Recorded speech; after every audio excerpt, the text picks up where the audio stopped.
सत्य पंथा विदतो देवयानी, अर्थात सत्य की ही हमेशा जीत होती है, असत्य की नहीं। सत्य के द्वारा ही देवों का यात्रा पथ विस्तीर्ण हुआ। सम्मानित नायकगण व श्रोतागण, तो मेरा हार्दिक अभिनंदन। मैं आज आप सभी के समक्ष सत्यमेव जयते कितना सार्थक है विषय पर अपने विचार प्रस्तुत करने जा रही हूँ। सत्यमेव जयते यह केवल वर्णों का एक समूह नहीं, सदियों से चली आ रही एक विचारधारा है जो हमारे पूर्वजों ने हमें भेंट स्वरूप दी है। आदिकाल से ही सत्यता को उत्तम पुरुषों का गुण माना जाता है, परंतु क्या इस कलयुग में भी यह प्रासंगिक है? आदिकाल में लोग असत्य के नाम मात्र से थर-थर कांपते थे, परंतु आज समय ये आ गया है कि पूछा जाता है, अरे यह सच किस चिड़िया का नाम है? आज सत्य व असत्य के बीच की रेखा धूमिल हो गई है। हर जगह झूठ और फरेब का ही बोलबाला है। लोग मुंह पर मुस्कान व हृदय में कटाक्ष रखते हैं। इतिहास गवाह है कि जब भी किसी भ्रष्ट अधिकारी का पर्दाफाश करने के लिए कोई आवाज हुई, तब उस आवाज का ही अस्तित्व मिटा दिया जाता है। क्या इसका अर्थ यह है कि सच को मिटाया जा सकता है?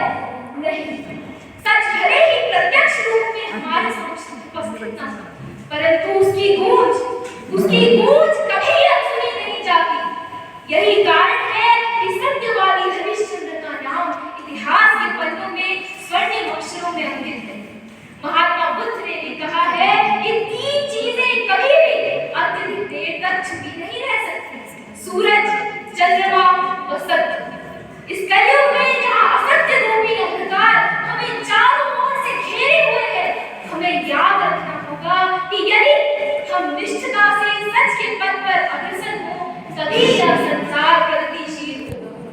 यदा यदा हि धर्मस्य ग्लानिर्भवति भारतः, अभ्युत्थानम् अधर्मस्य तदात्मानं सृजाम्यहम्। यदि मैं सुविख्यात श्लोक का आशय स्पष्ट ना भी करूं, तब भी यहाँ उपस्थित सभी सज्जन इससे परिचित होंगे, और यही सत्यमेव जयते की सार्थकता का प्रमाण है। सत्य अकाट्य है, द्वेष इस पर हमला जरूर कर सकता है, अज्ञानता इसका उपहास उड़ा सकती है, लेकिन अंततः सत्य की ही विजय होगी। धन्यवाद। राह चाहे कोई भी हो, पकड़ कर चलिए। अगर है इरादे सच्चे तो अकड़ कर चलिए। सुप्रभात आदरणीय गुरुजन, निर्णायक मंडल के सम्मानित सदस्य एवं मेरे प्रतियोगी, आप सभी को मेरा स्वागत है। किसी भी कार्य को करने से पहले सबसे प्राथमिक प्रश्न जो सदा ही हम स्वयं से पूछते हैं वो है, ये कार्य जल्द से जल्द और अधिक से अधिक लाभदायक आखिर कैसे किया जाए?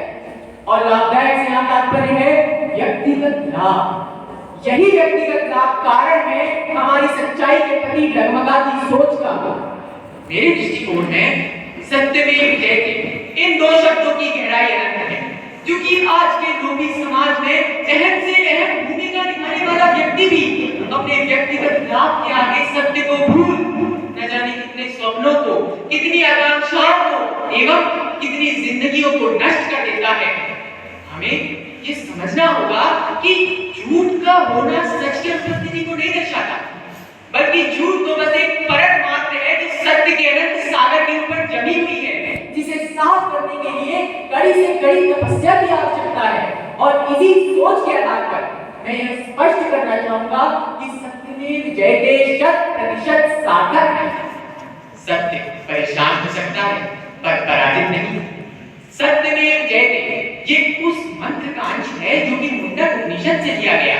ये वाक्यांश सन 1950 26 जनवरी के दिन आदर्शवादी के तौर पर राष्ट्रीय प्रतीक में शामिल किया गया। अशोक स्तंभ के नीचे विराजमान।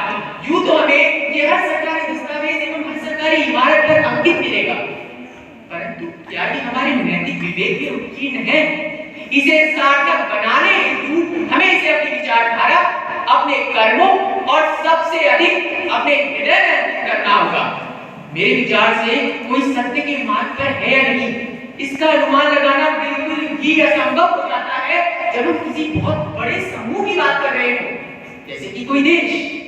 माना दो देशों के बीच में युद्ध चल रहा है, दोनों ही देशों में लाचार लोग मर रहे हैं, तो हम ये कैसे कह सकते हैं कि एक देश सच के साथ है और दूसरा नहीं? ये कहना तभी सही कहलाएगा जब हम निजी स्तर पर इसका अवलोकन करें। हमें स्वयं से पूछना होगा कि क्या मैं सच के साथ हूं? इसी कारण व्यक्तिगत रूप में सत्यता को अपनाना भी सत्यमेव जयते की सार्थकता का प्रतीक है। अंत में मैं अपनी वाणी को विराम देते हुए बस इतना कहना चाहूंगा कि माना आज के कपटी समाज में सच्चाई की किरण बहुत कम देखने को मिलती है, परंतु इसका यह अर्थ नहीं कि वह किरण कमजोर है। चाहे करोड़ों लोग ही झूठ के साथ क्यों ना हो, परंतु एक सच्चा नागरिक ही काफी है इस देश की उन्नति के लिए, क्योंकि असत्य सदा ही हारता है। यही इसका सत्य है। धन्यवाद।